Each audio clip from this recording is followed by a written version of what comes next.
Good morning, students, and welcome back to election week here in the U.S. The first full week of November.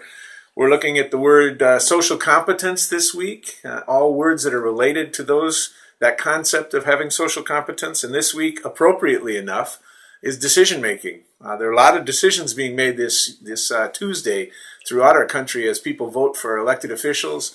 And I'll be talking a little bit more about an opportunity for you in just a few minutes. But right now, we're going to listen to Ben and Alvin, our student leaders, who have something to say about decision making. I'm Alvin Thomas from 5D. I'm Ben Leverett from 5DR.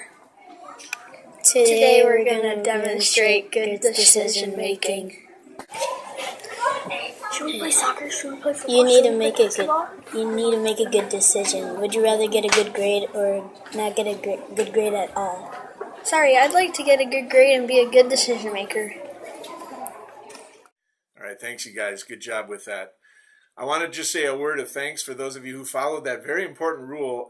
The truckload of Kit Kats that have been delivered will now be taken care of. We'll make sure that they get where they need to go, but I'm officially calling an end to that rule. Time out. No more Kit Kats. We're all good. Thank you. I was saying Tuesday's a big day for an election, right? We're going to elect a new president. We're electing senators and House of Representatives and school board members. All kinds of things are happening around this country. Here at Oxbow, students, you're going to get a chance to vote. I mentioned this in the last week's announcement, but we're going to have you stop in and we'll get you the directions to the teacher, but you're going to vote on one of two things. Because 5 years ago we had a vote to decide this. Now we're having a new vote, so everybody here has a say in it. You're either going to be going around the track, and now kindergarten, you guys are separate because you're doing your lap getting out there. But first through fifth grade, you're either going to do the track at recess on Monday, Wednesday, Friday, 3 times a week, or on Tuesday, Thursday, 2 times a week. 3 times a week or 2 times a week. I still think it's important that we're still doing it at least twice a week, so I'm not going to give you the option of 0 times because I think it's good for you to get out there and move. But you'll get to vote between Tuesday, Thursday, Monday, Wednesday, Friday, and we'll announce the final results on Tuesday afternoon, hopefully before you go home, with the I voted sticker, and remind your parents to get out and vote as well. I wanted to mention, when you go down to the cafeteria, students, I want to make sure if you're buying hot lunch that you know what it is that you want between the 2 main entrees. One of the things that's slowing us down there every day is kids get there and they're not sure, they haven't remembered what the 2 options are, then they have to have a conversation and that just slows everything down. So I'm asking the teachers to remind you before you line up and go down to lunch what the 2 options are so you have in your head when you go down there which one it is that you're going to want. Hopefully that'll help speed things up because again, it's all about getting everybody through so you have plenty of time to eat your food. We want to make sure that that's the case. Well, students, I have a couple of special guests down here this morning, and one of them is this crazy guy next to me. I don't know where he came from or what he's here for, but I'm going to let him explain. Hello, boys and girls. That's right, Scooter World is right around the corner, and this year it is Finding Scooters after Finding Nemo and Finding Dory. It's kind of a watery adventure. Folks, I need your help because all week long we're going to have parent volunteers that are going to come in, and they're going to decorate the walls, and I need you. Yes, you, to make sure that you put a project up on the wall. Now, it is optional, but we would love to have you be a part of it. You can do up to 2 projects if you would like. Everybody should have gotten a flyer that looks just like this last week. So do a project, turn it in. Our gym helpers will be around in the morning to pick up. Scooter World, only 1 week away. All right, well, I'm not sure that this whole look does anything for me, but it's going to be a lot of fun. Would you like one? Sure. I know that's going to be I have an extra hat. Hey, I'll see if I can. All right, super. Thanks. Thank you. Thank you, sir. My other guest down here this morning isn't quite as strange looking as that last one. I've teased him about his looks before, but he's looking pretty good today. Mr. Rose is down here joining us. Thank you, Mr. Carlson. Yeah, I've been called strange looking before, so thank you for having me on your the program here for the announcements. I wanted to come and talk about the food drive that we're starting. We're starting 1 week from today, the 14th, and it runs through the 22nd. So that's a little bit of a change from past years. In past years, it's run for 10 days. This year, it's going to run for 7 days. So you want to plan accordingly when you start bringing in those non-perishable food items. And once again, we're donating to Cross. It serves a wide area up in this community. And there's still a lot of folks that are in need. And so Oxbow has been incredibly generous in the past. And we're looking forward to that generosity again. And we'll have fun with it. The 5th grade students will be running this food drive. we'll once again have a kind of a celebration of our generosity the last day before winter break with a competition of some sorts with the high school students from Champlin Park. No fun.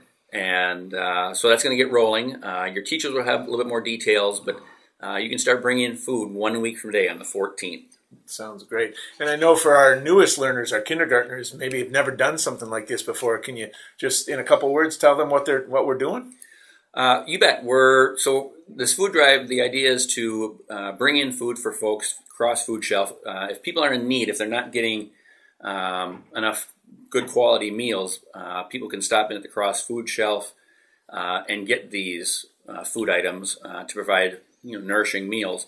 And we also branch that out to a wider range of things: toothbrushes, soap, toilet paper, things like that. And I think it's, we like to do it to help those other folks out that are in need. But I think it also helps us teach those character type skills that you've talked about a lot this year, and we'll continue to talk about. The idea that we're not alone in this world, and in some ways, it's how we treat others that is more important. So. Yeah, absolutely. And I know one of our words in December is usually compassion, and this is one way that we can show that compassion. Thanks a lot, Mr. Rosen. Thanks for being kind of in charge of this one again this year. We'll keep this going. You bet. Appreciate you stopping down. Do have some students down here to celebrate, which is always a highlight. Abe, come on up. Abe's one of our kindergartners. Abe here comes to kindergarten ready to learn and work hard every day. He loves to write, and he fills his paper with wonderful work each day. At math times, he loves to solve challenging problems and shares with others how he solves them. Everyone in class knows Abe is wild about learning. Congratulations, Abe. Keep up the good work. Here's this for you, bud. There you are.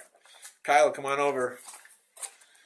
Kyle here is a great example of a student who knows self-control on a daily basis. He loves to have fun, he enjoys laughing, and he's a great joke teller, but he also knows when it's time to listen and focus on the task at hand. He never allows others to distract his thinking, but gently reminds them of what they should be doing in that moment. He is a great role model for others, and I'm so pleased he is part of 2OB this year. Congratulations, bud. Thank you. Go Wild. And Lily, one of our fourth graders. It's not hard to see why Lily's classmates chose her to receive the Character Award for social competence. She exhibits exemplary decision-making skills day in and day out. Even when there may be temptations for wrongdoing around her, Lily stays true to who she is and what she believes in. And the best part, she does it all with kindness. She truly is everyone's friend. What a gal. Congratulations. Yeah. You're welcome. That's fantastic. Well, I believe those are the announcements for the day. Students, I want to tell you on Tuesday, this is a place where polling will take place. So there are going to be a lot of people in the building coming and going all day long, before school, during school, and after school. So we're going to try to keep them away from the classrooms. They're going to be voting in the gym, coming and going. But I just wanted you to be aware there are going to be a lot more people in the building that day, so that you're not surprised by that. We do have some jokes here, so we'll go ahead and share those with you at this time, see if they're any good. And in light of Halloween just being done here, a couple of them are related to that. Why can't the skeleton go trick-or-treating? He does not have the guts to. That's Kara K in 2WI. And Marissa sent a couple jokes down. What was the pirate movie rated? R. That was from last week, too. An R-rated movie. And the other one was, what subject is a witch really good at? Spelling. Makes sense. I like it. Everybody have a great week. We'll see you back here next week.